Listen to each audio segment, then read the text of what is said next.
Hey guys, welcome back to TREKYARDS. As always, I'm Captain Foley. I'm Commander Coggins. We have a special guest today. Kind of. It's a special ship, so I feel like it's a special guest. Sure. The new kid on the block, I guess, is coming around. We're going to be talking about the Enterprise we saw in Discovery. Well, specifically, this is, Barry. You all know Barry. Barry Chapman, our wonderful in-house lead model that does a lot of little bits and bobs, who did the Foley class.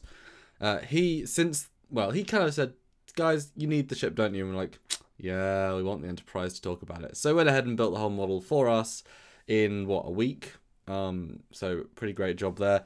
And this is that model, and we're going to do a comparison of it with the Connie, look at all the different details, and, look at it from new perspectives, because from the show, you got one, well, to be fair, pretty good sweeping angle that gave you multiple views, but we're going to look at it in a fresh way and talk about some of the small details that, are now better lit. And I want to start with a caveat. I'm sorry. I don't think this model really fits the proportions to the one we saw on screen. I mean, it looks good, and it's extrapolated from what was evident on screen. But personally, I don't think the proportions are all correct. But that being said, let's get into this. I'm not bashing anybody. I mean, you only had a few seconds of it on screen, but I just don't think it looks exactly correct. Well, this is our first full take breakdown, and I'm sure we'll do it is true. Later ones fall down the line. So yeah, from this view, which is a view we didn't really get to see, what do you think with all the details and all the pieces and such? I don't think that bridge module section's at all shaped correctly, first of all. It looks kind of too UFO-ish to me, and I don't think that's what was really seen. We didn't see much of the upper saucer section, though, to be fair. Yeah, it is very flat. Yeah, and I think they kept a lot more of the actual shapes of the BC deck in that version, but I don't know, we'll find out as we go on. And it's interesting the paneling lighting that is meant to be the spotlight illumination for the registry, because it's interesting. Is it going to be that? Is it really going to be that, or is it just windows? Well, is it like they're so small though? If you look forward, and they're all half windows, like slits. Yeah, I mean, someone points out there is that sort of light in the Shinjo. The two-side illumination is spotting out, but it's also on the JJ prizes. They have light sources that go, but they don't properly illuminate. In TMP we have a single spotlight which just lights. Mm-hmm. It seems odd to have just a whole mass paneling, and I tried to get the settings such that it would light the NCC, and that's not the angles that make sense, so it doesn't really light the NCC.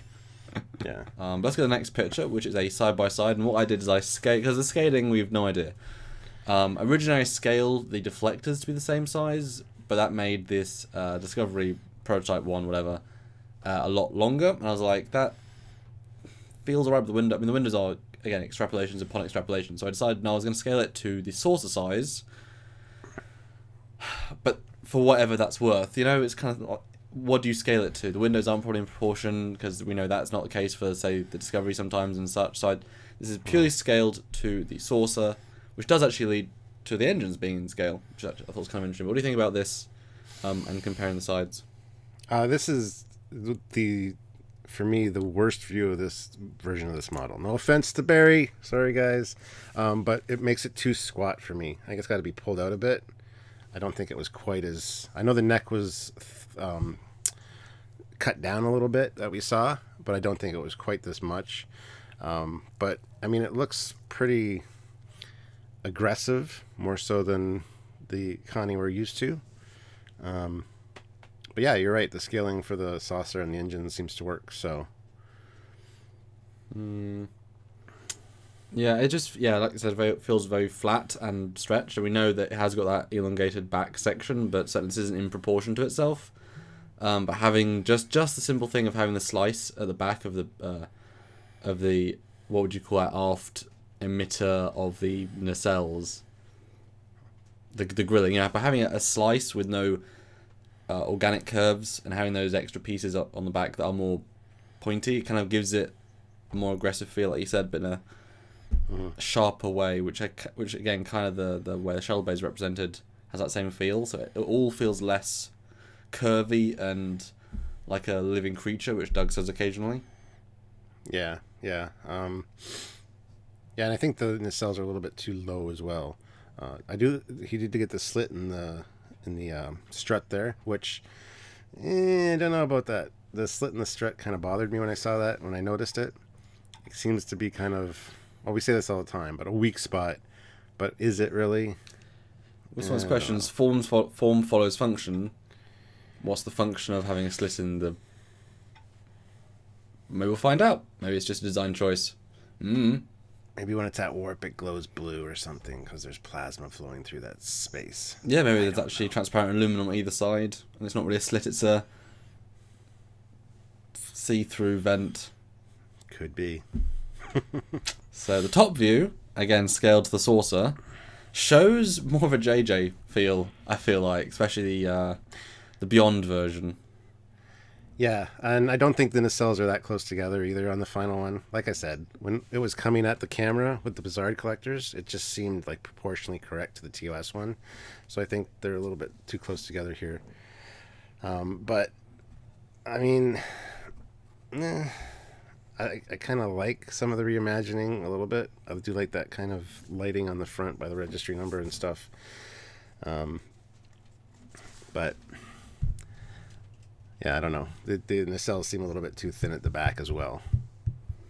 Well, like I say, it's because I've scaled it to the saucer, whereas if it was bigger, then it would be less thin. But again, very similar to what they had in the Beyond Enterprise. Those super thin back bits, which worked because of the angle. I liked them, and then obviously the elongated aft shuttle bay landing zone. But very, much this ship, this version anyway, is much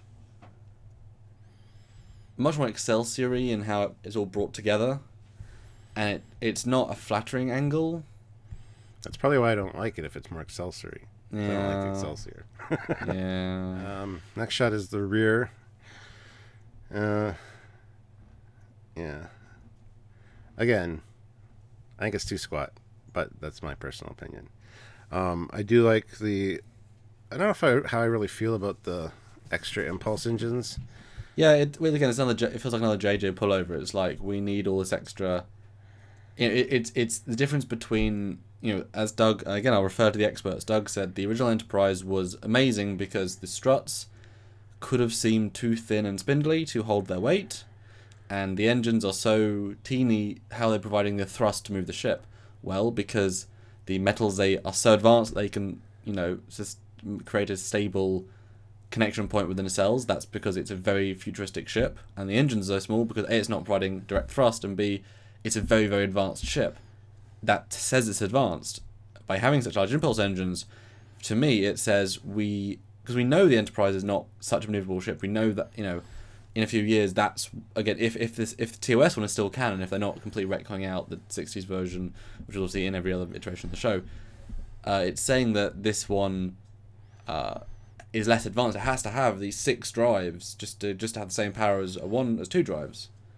As smartphones have decreased in size and obviously re-increased in size. But it just says to me, we haven't got as much advanced tech, so we have to throw out this speed.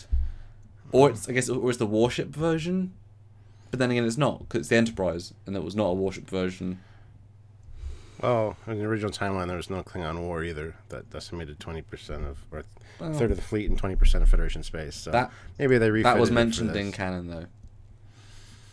Not Except really. the 4 Years' War and all that stuff, but yeah. I do kind of like, though, the way the engines taper back and have actually an oval glowing element. I never really thought of them as oval until you really see it from this perspective. That kind of has a nice advanced feel to it, rather than the purely cylindrical. I kind of like that difference in shape.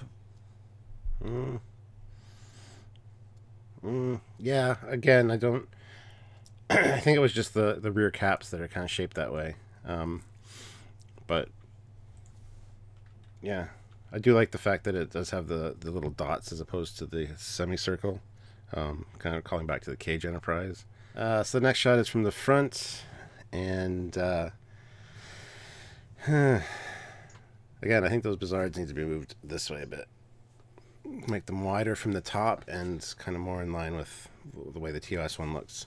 And probably form follows function. They should just be higher because I don't think they're going to have a saucer in front of them to stop stellar matter from getting in, or at least disrupt it. Yeah. So either way, it's probably...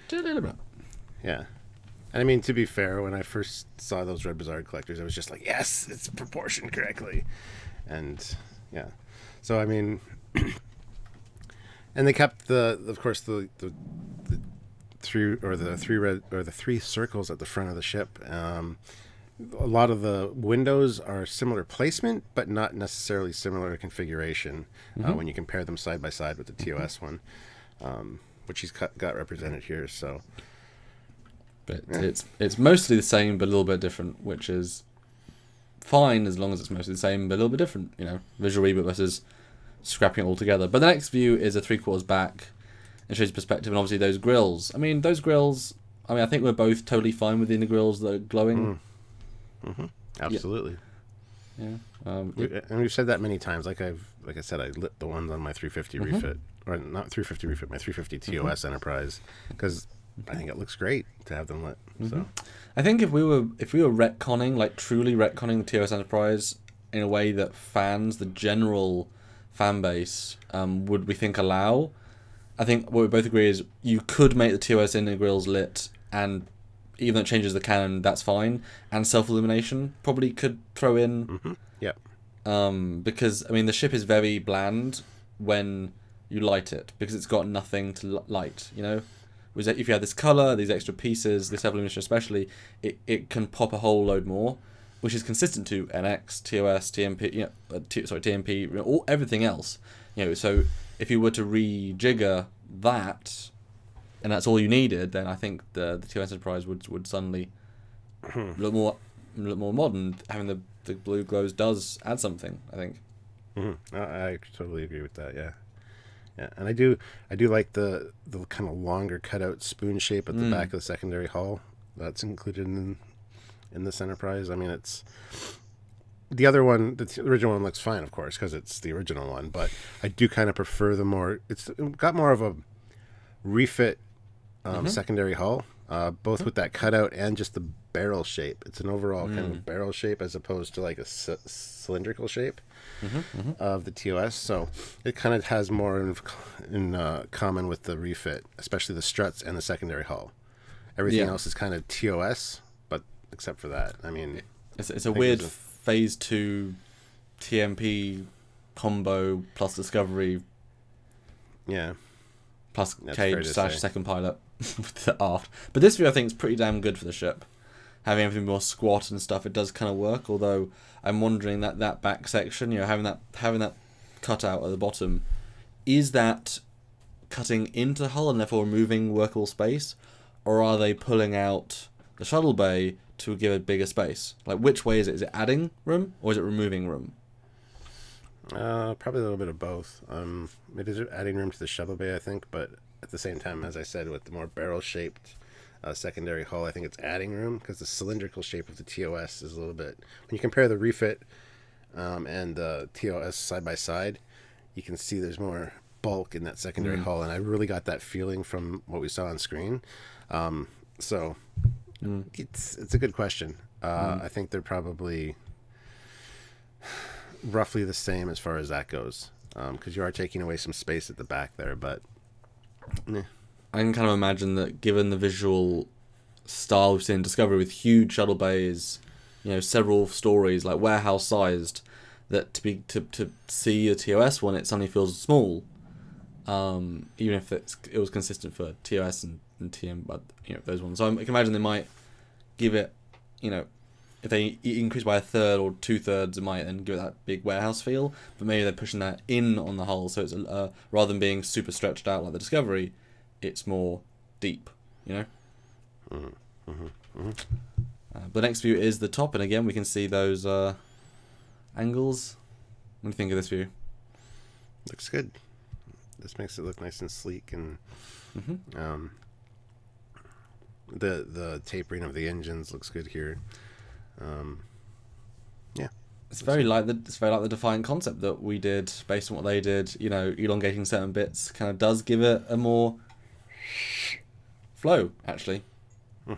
Next picture is, of course, the 3/4 that we're used to. Again, looks good here, too. The windows, I think, are a little bit big on this model. But, yeah, scaling is, we don't know, because we don't know. Well, this is pretty faithful. It just looks a bit longer. You know? Yeah. Everything's sort of drawn out as if it's at warp, but not really.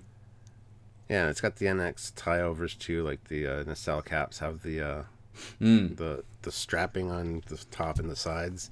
Which is something TOS never had. And I think, yeah, a lot of the refit NX... there's a few NX carryovers from the refit NX that we see here. So, I don't know how I feel about that. But next picture is the bridge and the lighting. So I mean, obviously the window is a small issue, and either way it's either way it's a retcon. And again, I just don't like the idea of having to re-edit in my brain every time we see a Connie in every other show and say, nah, this is what it looked like. Because then does that mean you got to retcon the Excelsior to have a window? Because otherwise it means they decided to remove the window because it was stupid. Then do I have to, retcon the Enterprise D with the front window, and then that view screen, all those great shots is not, whatever. It's like suddenly you change the classic that everything's based on. Do they have to retcon everything else, or are you agreeing that it was stupid and it was abandoned? NX didn't have it, NX Refit didn't have it. And then they decided to put it in, and then it was removed because it was dumb. Well, and they decided not to put it in the first time. Don't put it in the rest of the time. Again, just for the Trek world, anyway. Yeah.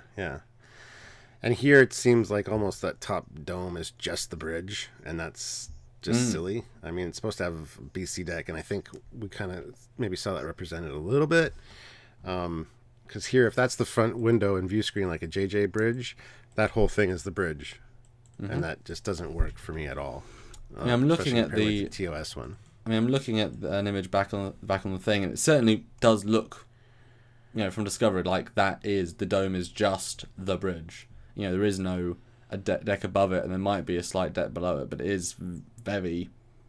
Here's the bridge, because the window is the indicator.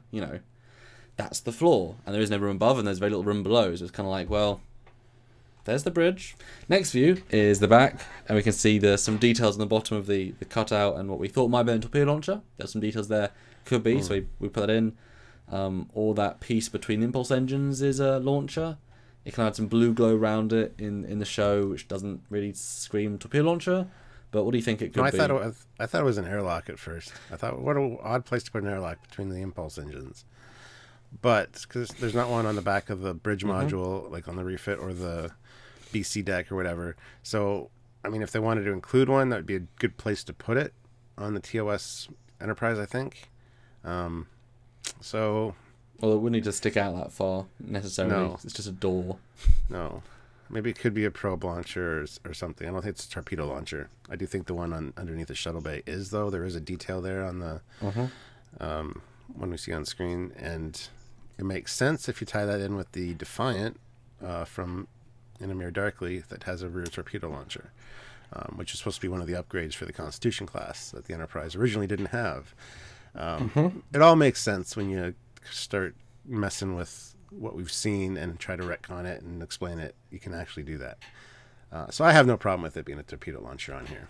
I think the original Enterprise should have had one. The next picture is just that close-up of that, and obviously Barry extrapolated the back of the impulse deck, so we can sort of move on past that. But the next one is, again, look at the back engines, and it's a good way of honouring the past and updating it very easily. It's kind of the obvious choice, and it was a good choice. And then the last picture is the first picture, and it's a great 3/4 shot of the ship. And overall, I really liked seeing the Enterprise at the end of Discovery. I thought it was a nice reimagining, and like I said, if it had been the JJ prize, I would have been totally fine with it. That's how you reimagine and redesign something faithfully for an alternate universe. Yes. That's the caveat there. Yeah, and a lot of people have said, well, maybe this is refitted after the cage, and then it gets refitted before Kirk gets it. I've heard that argument online. I don't buy it. That's an extensive overhaul of the ship. like extensive structural overhaul as the neck was shorter and more squat. If you look where the pylons insert into the secondary hull with the angled pylons, you'd have to reposition the whole warp core to move them back to have the straight struts reincorporated again, because the straight struts are further back. So just, yeah, it doesn't work. It's like saying for a plane, a 747, yeah, we're going to upgrade it to change the wings, the tail, all the pieces, and the cockpit. Oh no, that was a really bad refit. We're going to change it all the way back to the original version, rebuild it, because it was a bad choice because we had to put it back to the way it was. And it, but it was okay for the 2 years in between, and it cost 160 million to do that. And it's like, oh, yeah, wow, Starfleet, good job. At that point, we're just going to rebuild the original design again instead of refitting it back to what it was. Yeah. So I mean, some of the changes I've seen I liked. Some of the other ones I'm kind of not pleased with. But we need to see proper orthos of it, properly in motion. Who knows when that window isn't the bridge window, it's something else, or not a window, or like I've said multiple times, just have a plating that can seal over it, and then you solve that problem. Even if maybe if the view screen that we see in TOS is a window, but it's a hollow window, and then they can move a thing up, and then it just becomes transparent, and then it can see out, and then you put it down, and it becomes solid again and holographic. I mean, that would be kind of cool, and do both. Again, there are ways of retconning certain things in that are clever, and there are ways of not doing it cleverly. And there seem to be a better mix in this version, and we'll see if that continues. All right, guys, what do you think of this new design? Let us know in the comments. What do you think needed to be changed? Did anything need to be changed? What do you think of the refit after the cage, but changed again for the original? Let us know, as always. And if you like this video, click like. Don't forget to subscribe to get more content. I can't wait to get more shots of the Enterprise. Like you said, full orthos would be fantastic. And take a better look at it in the future. So if you want to help us... This is just our first preliminary detailed breakdown. Yeah, and if you want to help us with future projects, you can certainly do so. And I think Samuel might know how. Oh, I tend to, don't I? Yes, support us on Patreon, the monthly donation scheme. We've had a lot of great Patrons recently, which is amazing to see this Patreon grow and give us more confidence in what we're doing, what we can do. Or a one-time donation at TREKYARDS.com. Find that donate button wherever it is. Click it, put in some Canadian USD or Canadian CAD. Put some CAD in. There you go, CAD, yeah. Put some CAD in and support us and help us out. All goes towards this show, this channel, and what we do and what we try and do in the future, which we've got always cool plans. That's right. So until next time, guys, we'll see you later. Bye, guys.